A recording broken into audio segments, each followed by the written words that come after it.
કપડવંજમાં એક ગેરકાયદેસર ફટાકડાની ફેક્ટરીમાં આજે પ્રચંડ વિસ્ફોટ થતાં અહીં કામ કરતા શ્રમિકો ગંભીર રીતે ઇજાગ્રસ્ત થયા. નમસ્કાર મિત્રો, હું વિપુલ પટેલ, શિક્ષાપત્રી સંદેશ ન્યૂઝ સત્યની સાથે. એક નજર આજના મુખ્ય સમાચાર પર. ખેડા જિલ્લાના કપડવંજમાં ડમ્પિંગ સ્ટેશન પાસે આવેલી એક ગેરકાયદેસર ફટાકડાની ફેક્ટરીમાં આજે પ્રચંડ વિસ્ફોટ થતાં ફેક્ટરીમાં કામ કરતા શ્રમિકો ગંભીર રીતે ઇજાગ્રસ્ત થયા છે. રહેણાંક વિસ્તાર અને ડમ્પિંગ સ્ટેશનની બિલકુલ સામે આવેલી આ ફટાકડાની ફેક્ટરી કોઈપણ સરકારી મંજૂરી વિના તદ્દન ગેરકાયદેસર રીતે ધમધમતી રહી હતી અને આ ફેક્ટરીમાં સુરક્ષાના કોઈ સાધનો કે નીતિ નિયમોનું પાલન કરવામાં આવતું ન હતું.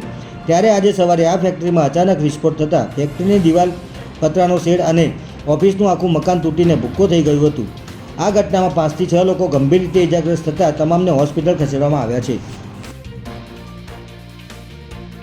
ફટાકડાની ફેક્ટરીમાં થયેલા ધડાકાનો પ્રચંડ અવાજ સાંભળીને આસપાસના ગ્રામજનોમાં ભયનો માહોલ ફેલાઈ ગયો હતો અને જોતજોતામાં ઘટના સ્થળે લોકોના ટોળેટોળા ઉમટી પડ્યા હતા.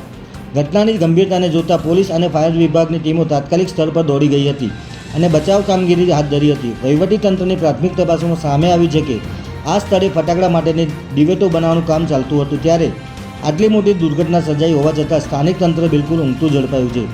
હાલ એફએસએલની ટીમ અને સ્થાનિક પોલીસે આ ગેરકાયદેસર ફેક્ટરીના બ્લાસ્ટ પાછળના અસલી કારણો શોધવા માટે ઊંડાણપૂર્વકની તપાસ હાથ ધરી છે. જય હિન્દ, જય ભારત.